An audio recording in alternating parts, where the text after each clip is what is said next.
Assalamualaikum warahmatullahi wabarakatuh. Kami daripada kumpulan nombor 1 dengan tajuk Perlembagaan Tanah Melayu yang digubal pada tahun 1997 mempunyai nilai ketertinggian serta beberapa perkara yang mengimbangi hak antara etnik yang berbeza. Bismillahirrahmanirrahim. Assalamualaikum warahmatullahi wabarakatuh. Nama saya Muhammad Atul Sami bin Hamid Awad.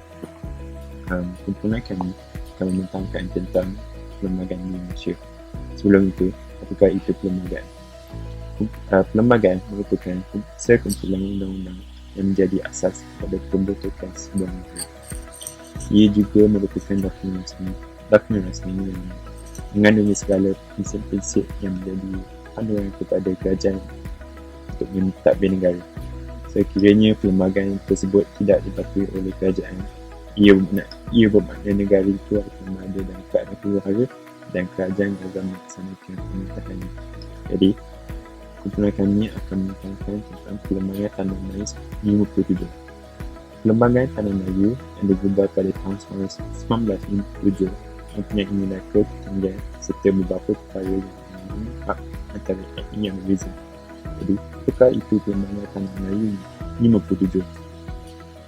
Ia dilaksanakan pada 31 Ogos 1957. Ia digubal oleh Suruhanjaya yang diketuai oleh negara-negara Commonwealth yang lain. Ia digubal berdasarkan 131 memorandum yang diserahkan oleh parti politik dan juga Pertubuhan Tanah Melayu. Ia juga merupakan sumber segala perundangan yang wujud di dalam negara. Jadi, saya akan menjawab soalan apakah maksud ketertinggian perlembagaan. Ketertinggian perlembagaan telah menjadi rujukan rakyat dan pemerintah di negara ini sejak merdeka sehingga kini. Justru ia tepat jika dikatakan perlembagaan adalah yang tertinggi di Malaysia. Konsep-konsep kepada ketertinggian perlembagaan. Parlimen memperoleh kuasa daripada perlembagaan. Walau bagaimanapun, Parlimen mempunyai kuasa yang terhad. Jadi, mahkamah yang mempunyai kuasa yang lebih kepada Parlimen boleh membatalkan segala undang-undang yang digubal oleh Parlimen jika undang-undang tersebut bertentangan dengan perlembagaan persekutuan. Jadi, ketua negara iaitu Yang di-Pertuan Agong juga mempunyai kuasa untuk membatalkan undang-undang yang digubal oleh Parlimen juga. Jadi, seterusnya ahli kumpulan lain akan membincangkan tentang faktor-faktor penyumbang kepada penggubalan perlembagaan dan juga tiga perkara tentang perimbangan hak antara etnik yang terdapat dalam perlembagaan. Assalamualaikum warahmatullahi wabarakatuh. Nama saya Muhammad Syafiq bin Muhammad Fazal dan saya akan membentangkan tentang faktor penyumbang kepada penggubalan perlembagaan. Seperti yang kita ketahui, tajuk kita adalah Perlembagaan Tanah Melayu yang digubal pada tahun 1957 dan ia mempunyai nilai ketertinggian serta beberapa perkara yang mengimbangi hak antara etnik yang berbeza dalam negara ini. So, antara tiga faktor penyumbang kepada penggubalan perlembagaan. Sebelum itu saya ingin menyatakan maksud penggubalan itu sendiri. Menggubal iaitu ayat menggubal, perkataan itu sebenarnya bermaksud membuat ataupun menyusun ataupun mencipta sesuatu. So, antara tiga faktor penyumbang kepada penggubalan perlembagaan, kenapa perlembagaan digubal, antara penyumbang besar faktornya adalah ada tiga yang kumpulan kami ingin ketengahkan, iaitu salah satunya adalah Perlembagaan Malayan Union. So, jadi kami akan membincangkan bagaimana Perlembagaan Malayan Union ini menjadi faktor utama kepada penggubalan perlembagaan. Faktor yang kedua adalah Perjanjian Persekutuan Tanah Melayu PKM 1948 dan juga faktor ketiga adalah Perlembagaan Rakyat. Kenapa tiga faktor ini adalah menjadi penyumbang kepada penggubalan perlembagaan? Faktor pertama adalah Perlembagaan Malayan Union. Perlembagaan Malayan Union ini digubal oleh British selepas Perang Dunia Kedua. Malayan Union ini bertujuan untuk memperbaiki sistem pentadbiran dan juga menjadikan Tanah Melayu seolah-olah setaraf dengan tanah jajahan. Akan tetapi tidak dapat dilaksanakan kerana mendapat tentangan. Tentangan daripada siapa? Tentangan daripada rakyat Melayu, tanah Melayu sendiri. Apabila Inggeris kembali, mereka telah merancang untuk memperkenalkan Malayan Union dan kemudiannya mendapat tentangan hebat daripada orang Melayu. Malayan Union ini sebenarnya diwujudkan pada tahun 1946. Idea dan rancangan penubuhkan Kesatuan Tanah Melayu. Nama lain bagi Malayan Union adalah Kesatuan Tanah Melayu. Kesatuan Tanah Melayu ataupun Malayan Union ini dikenali sebagai satu bentuk pemerintahan yang baru bagi Tanah Melayu, dan ia telah mula dikaji dan disusun oleh pihak Inggeris sejak Tanah Melayu mula jatuh ke tangan Jepun pada tahun 1942 lagi. Pejabat tanah jajahan Inggeris di London secara diam-diam tanpa menghebohkan kepada raja-raja Melayu dan orang Melayu telah mengambil keputusan untuk menubuhkan suatu pemerintahan yang bercorak Malayan Union ini. Tujuannya bagi untuk menggantikan pemerintahan tentera yang diperkenalkan oleh mereka. Jadi pembentukan Malayan Union telah berjaya memarakkan semangat kebangsaan orang Melayu. Orang Melayu semua menentang sepenuh-penuhnya Malayan Union ini. Malayan Union juga telah menyatupadukan orang Melayu sekurang-kurangnya buat beberapa ketika. Jadi itulah faktor yang pertama. Seterusnya kita pergi kepada faktor yang kedua, iaitu Perjanjian Persekutuan Tanah Melayu PTM 1948. Jadi bagaimana Perjanjian Persekutuan Tanah Melayu PTM ini merupakan salah satu faktor kepada penggubalan perlembagaan di negara ini. British sebenarnya menubuhkan jawatan kuasa kerja pada tahun 1946. Tujuannya adalah untuk menggubal perlembagaan PTM, Perjanjian Persekutuan Tanah Melayu ini, tetapi mendapat tentangan dari parti-parti kebangsaan Melayu, Parti Kebangsaan Melayu Melaya PKMM, dan juga orang yang bukan Melayu. Jawatan kuasa kerja telah mengkaji dan membuat pindaan perlembagaan yang disadangkan, dan kerajaan British akhirnya menerima perlembagaan tersebut dan juga dilaksanakan. Kenapa dilaksanakan? Bagi menggantikan Malayan Union dengan Persekutuan Tanah Melayu. Jadi, penubuhan ini dilakukan melalui perjanjian yang dinamakan Perjanjian Persekutuan. Jadi, dalam perjanjian tersebut terdapat beberapa perubahan penting yang dilakukan dalam Perlembagaan Persekutuan 1948. Jadi, sejak 1948 lagi, setiap negeri Melayu mempunyai perlembagaan masing-masing. Johor dan Terengganu contohnya, mereka mempunyai perlembagaan lebih awal lagi, masing-masing pada tahun Johor pada tahun 1865, Terengganu pada tahun 1911. Jadi ini dipindah supaya sesuai dengan kehendak Perjanjian Persekutuan 1948. Jadi itulah penerangan kenapa Perjanjian Persekutuan Tanah Melayu ini 1948 menjadi satu faktor besar kepada penggubalan perlembagaan. Kenapa disusun perlembagaan di negara Malaysia. Seterusnya, faktor yang ketiga adalah perlembagaan rakyat. Jadi kita akan membincangkan bagaimana perlembagaan rakyat ini menjadi salah satu faktor juga penyumbang kepada penggubalan perlembagaan negara Malaysia. Pertama sekali, ahli PKMM, Parti Kebangsaan Melayu Melaya, menubuhkan PUTRA. PUTRA bermaksud Pusat Tenaga Rakyat. Pusat Tenaga Rakyat bergabung dengan AMCJA, iaitu All Malayan Council of Joint Action, bersama-sama menentang PTM, Perjanjian Tanah Melayu ini, Persekutuan Tanah Melayu, dengan memberikan cadangan draft perlembagaan rakyat, tetapi tidak mendapat sokongan penduduk Tanah Melayu juga dan juga British.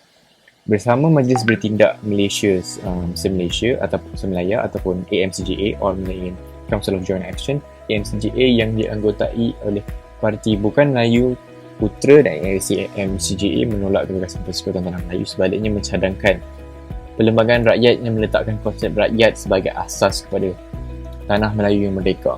Jadi akhirnya pada 18 Jun 1948, Putra, Pusat Tenaga Rakyat ini dan juga beberapa parti yang lain, mereka telah mengharamkan apabila darurat diisytiharkan oleh pihak berkuasa British dengan persetujuan Yang di-Pertua UMNO, Datuk Onn Jaafar ketika itu. Tak mahu adanya lagi Malayan Union 2.0, kumpulan ini bentuk satu barisan bersatu merangkumi PKMM, MDU dan juga beberapa lagi kumpulan yang lain yang diketuai oleh Tun Tan Cheng Lock pada ketika itu yang kemudiannya membentuk MCA. Dengan ini lahirlah Majlis Tindakan Bersama Seluruh Tanah Melayu ataupun All Malayan Council of Joint Action ini, satu pakatan politik yang dianggotai oleh semua kaum. Itu yang pertama di Malaysia. Lepas tu, AMCJA ni lepas tu datang dengan cadangan perlembagaan mereka sendiri. iaitu yang dikenali sebagai Perlembagaan Rakyat Tanah Melayu. Jadi yang inilah Perlembagaan Rakyat. Jadi perlembagaan ini melindungi hak-hak rakyat seperti adanya pilihan raya, kebebasan bersuara dan berpersatuan, dan juga berpentadbiran sendiri dan perpaduan kaum. Jadi All Malayan Council of Joint Action ini ataupun Majlis Bertindak Bersama Semelaya ini seterusnya membuat keputusan untuk lancarkan hartal ataupun mogok protes pada 20 Oktober 1947, dan ia mendapat sokongan besar daripada rakyat semua. Jadi itulah faktor salah satu faktor yang ketiga, iaitu perlembagaan rakyat. Bagaimana perlembagaan rakyat ini menjadi salah satu faktor penting kepada penggubalan perlembagaan di negara Malaysia ini. Jadi kita telah membincangkan perlembagaan Malayan Union. Yang pertama, bagaimana Malayan Union itu ditubuhkan oleh British dan mendapat tentangan sepenuhnya yang hebat daripada rakyat Tanah Melayu sendiri. Dan juga seterusnya Perjanjian Persekutuan Tanah Melayu PTM 1948. Bagaimana perjanjian ini yang ditubuhkan, British menubuhkan jawatan kuasa kerja awal-awal dan juga menggubal perlembagaan PTM, juga mendapat tentangan juga daripada Parti Kebangsaan Melayu Maya PKMM dan juga Orang Pulau Melayu, dan juga akhir sekali perlembagaan rakyat dengan ahli perlembagaan rakyat ini, ahli PKMM, iaitu menubuhkan Putra dengan MCJA menentang PTM dan memberikan cadangan perlembagaan rakyat yang meletakkan kuasa rakyat asas kepada tanah Melayu mereka. Jadi itu sahaja daripada saya. Sekian, terima kasih. Assalamualaikum warahmatullahi wabarakatuh. Saya Muhammad Mustaqim bin Muhammad Fazil akan membentangkan topik seterusnya, iaitu 3 perkara tentang perimbangan hak antara etnik yang terdapat dalam perlembagaan Malaysia. Baiklah, kita terus pada pembentangan saya.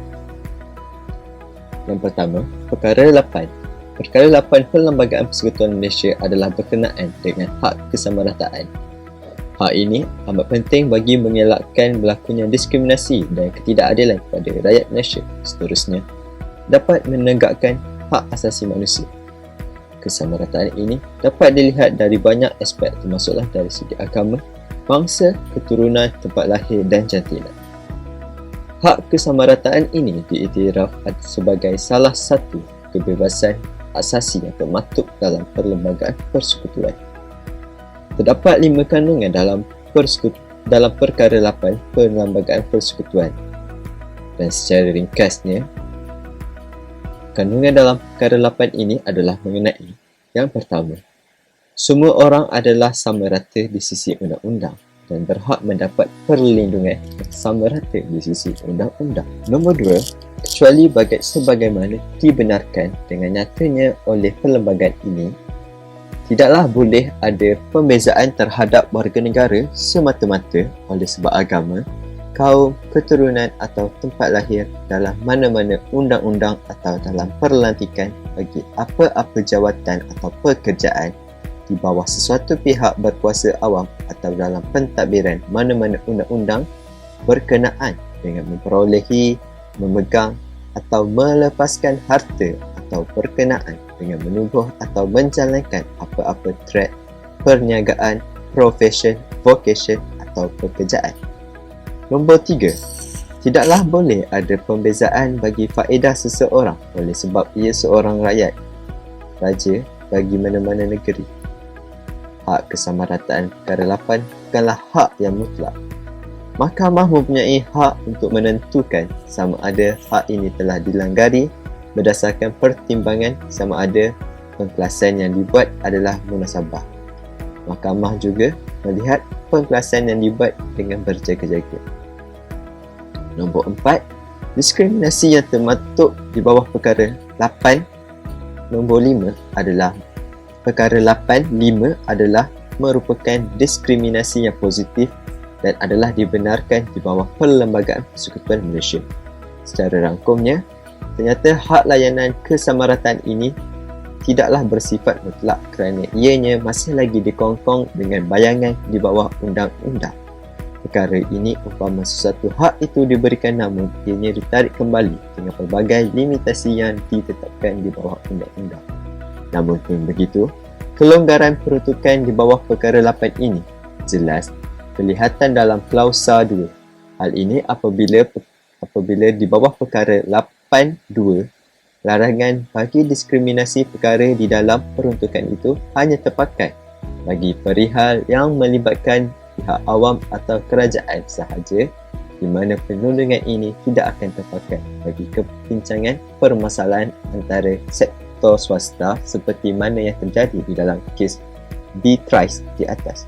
Selain itu, prinsip di bawah perkara 8 ini juga turut kelihatan diganggu dengan bayangan undang-undang yang dibuat di bawah perkara 149 dan 151 Perlembagaan Persekutuan, di mana kebanyakan tertuduh tidak akan diberikan hak mereka, terutamanya di bawah perkara 81.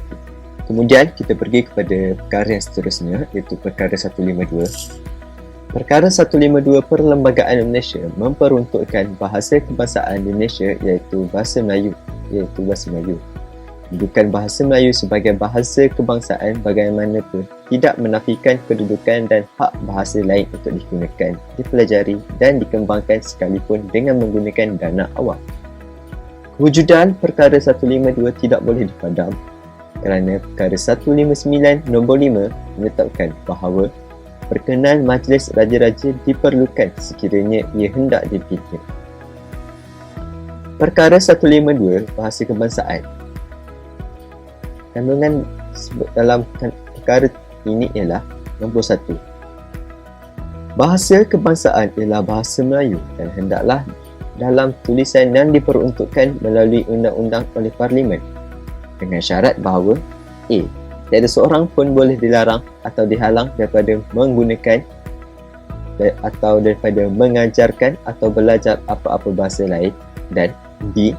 Tiada apa-apa juga dalam pasal ini boleh menjejaskan hak kerajaan persekutuan atau hak mana-mana kerajaan negeri untuk memelihara dan meneruskan penggunaan dan pengajian bahasa mana-mana kaum lain di dalam persekutuan. Nombor 2 dalam kandungan perkara 152 ialah walau apa pun peruntukan pasal 1 selama tempoh 10 tahun selepas Hari Merdeka dan selepas itu sehingga diperuntukkan selainnya oleh Parlimen, bahasa Inggeris boleh digunakan di dalam kedua-dua majlis Parlimen, di dalam Dewan Undangan Negeri dan bagi segala maksud rasmi yang lain. Kandungan yang ketiga dalam perkara 152, walau apa pun peruntukan pasal 1 selama tempoh 10 tahun selepas Hari Merdeka dan selepas itu sehingga diperuntukkan selainnya oleh Parlimen, teks sahih A. Segala rang undang-undang yang hendak dibawa atau pindaan kepadanya yang hendak dicendangkan di dalam mana-mana satu Parlimen, dan segala akta Parlimen dan segala perundangan subsidiari yang dikeluarkan oleh Kerajaan Persekutuan hendaklah dalam bahasa Inggeris. Kandungan nombor 4. Walau apa pun peruntukan pasal 1 selama tempoh 10 tahun selepas Hari Merdeka dan sehingga diperuntukkan selainnya oleh Parlimen, segala prosiding di dalam Mahkamah Persekutuan, Mahkamah Rayuan atau Mahkamah Tinggi hendaklah dalam bahasa Inggeris, dengan syarat bahawa jika mahkamah dan peguam bagi kedua-dua pihak bersetuju, keterangan yang diambil dalam bahasa yang digunakan oleh saksi tidak perlu diterjemahkan ke dalam atau direkodkan dalam bahasa Inggeris. Walau apapun peruntukan pasal 1 sehingga diperuntukkan selainnya oleh Parlimen, segala prosiding di dalam mahkamah rendah selain pengambilan keterangan hendaklah dalam bahasa Inggeris.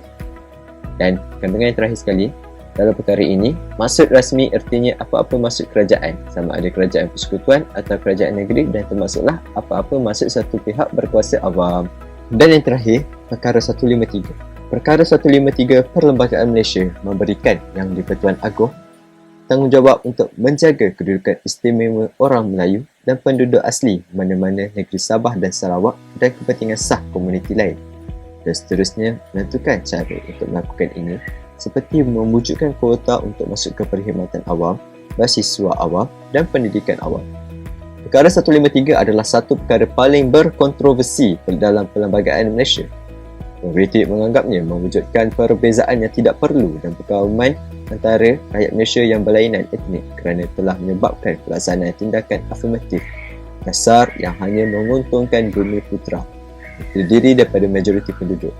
Secara teknikal, membincangkan pemansuhan perkara 153 adalah diharapkan bahkan di Parlimen. Walaupun ia digubal sebagai peruntukan sementara untuk perlembagaan, walaupun terdapat larangan perbincangan ini, artikel ini diperdebatkan secara terbuka di kalangan Malaysia menentang pelaksanaan artikel tersebut, walaupun nampaknya tetap menyokongnya. Walaupun begitu, artikel itu dipandang sebagai perkara sensitif oleh banyak pihak, dengan ahli politik yang memihak atau menentangnya secara dilabel sebagai perkauman. Artikel ini terutamanya dilihat sebagai kesinambungan dari undang-undang sebelumnya yang dibuat oleh pihak British untuk melindungi masyarakat asal daripada dibanjiri oleh kedatangan pekerja orang Cina dan India ke tanah Melayu. Pada tahun-tahun selepas kemerdekaan pada tahun 1957, orang Cina dan India pada umumnya merupakan penduduk mandai yang kaya, sementara bumi putera kebanyakan adalah petani miskin atau budak asal. Sekian sahaja daripada saya serahkan kepada kawan saya seterusnya. Terima kasih. Secara konklusinya, Perlembagaan Malaysia dikenali juga sebagai perlembagaan persekutuan yang mempunyai 183 perkara yang berasaskan Perjanjian Persekutuan pada Melayu 1948 dan juga Perlembagaan Kemerdekaan pada tahun 1997 telah menunjukkan impak yang sangat besar kepada kesepaduan kaum dan kemajuan negara pada masa kini. Ketertinggian perlembagaan Malaysia memperlihatkan betapa tingginya kedudukan perlembagaan Malaysia dalam institusi negara itu. Perlembagaan Malaysia yang digubal telah menjadi garis panduan dalam sistem pemerintahan, sistem politik dan juga dari segi ekonomi di samping memberikan jaminan perlindungan kepada rakyat. Perlembagaan merupakan tunjang kepada keamanan dan kepaduan kaum di Malaysia. Pemuafakatan sosial yang dipersetujui sewaktu mengubal perlembagaan merupakan persetujuan yang telah diterima oleh pelbagai pihak pada ketika itu. Oleh itu, tinggian perlembagaan seharusnya dijunjung bagi menyertakan keamanan dan kestabilan negara Malaysia.